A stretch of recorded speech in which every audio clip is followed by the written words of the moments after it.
எடுத்துக்காட்டு 3.28 கொடுக்கப்பட்டுள்ள ஓர் எண்ணுடன் 7 ஐ கூட்ட 19 கிடைக்கிறது. கொடுக்கப்பட்ட ஓர் எண்ணுடன் ஓர் எண் எனக்கு என்னன்னு சொல்லிட்டேன், கொஸ்டின் மார்க் போட்டுக்கோ, இல்லைன்னா நான் அதுக்கு பேர் என்ன போட்டுக்கலாம், ஓர் எண்ணுடன் 7 ஐ கூட்டன்ற வார்த்தை பின்னாடி வந்துச்சுன்னா அதை தூக்கி எங்க போடணும், கூட்டன்னு எழுதணுமா, அதுக்கு வேற கணக்குன்னு எழுதணும்.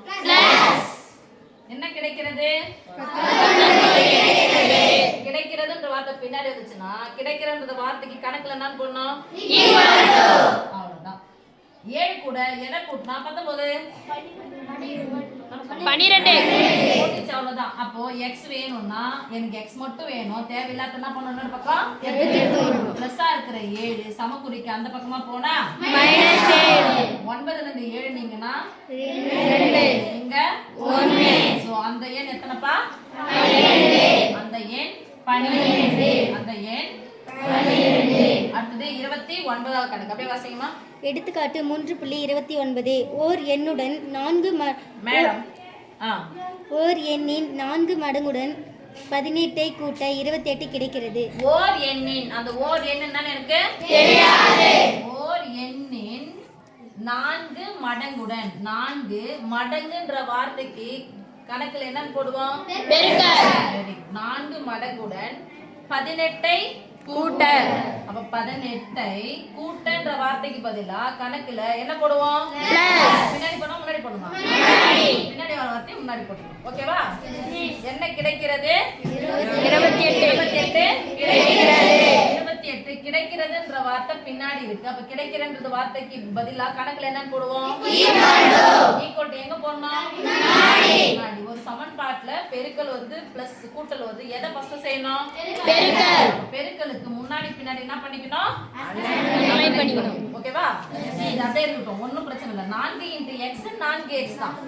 x இன் கீழ் 4 அர்த்தம். எப்பவுமே நம்ம என்ன எதை தூக்கி எங்க போடுவோம், முன்னாடி போடுவோம் பின்னாடி போடுவோமா, முன்னாடி. சரி, அப்படியே கூட இருக்கட்டும். இத வந்து என்ன பண்றோம், இந்த +18 என்ன பண்றேன், அந்த பக்கம் எடுத்துட்டு போறேன். எடுத்துட்டு போனா என்ன வரும், -18 28. 8ல இருந்து 8 கழிஞ்சா 0, 2ல இருந்து 1 கழிஞ்சா 1. இப்போ நான் இங்க என்ன இருக்கு,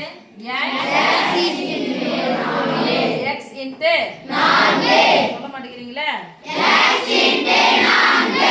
இப்போ எனக்கு யாருடைய மதிப்பு தேவை, x பக்கத்துல யார் தேவையில்லாதவங்க இருக்காங்க, 4 சேர்த்து சொல்லணும், x 4 × 4 பெருக்கல் 4, பெருக்கல் 4 சமக்குறிக்கு அந்த பக்கமா போச்சுனா வகுத்தல் 4. அப்ப யாருக்கு மட்டும் இருப்பாங்க, x = 10 பெருக்கலா இருக்கிற 4 அந்த பக்கம் போச்சுனா வகுத்தலா மாறும். சொல்லுங்க, 4 பாதியா பிரிக்கலாமா, பாதியா பிரிச்சா 2, பாதியா பிரிச்சா 5, x = 5/2. என்னன்னா இத சமன்பாட்டு வடிவில எழுத சொல்லிருக்காங்க. ரெண்டையும் நான் சமன்பாட்டு வடிவில எழுதியே கத்து கொடுத்தாச்சு. அதுக்கு மதிப்பு எப்படி மதிப்பு எப்படி போகணும்ன்றது என்ன பண்ணியாச்சு. ஓகே, ஒரே கல்ல அடிச்சாச்சு. தேங்க்யூ.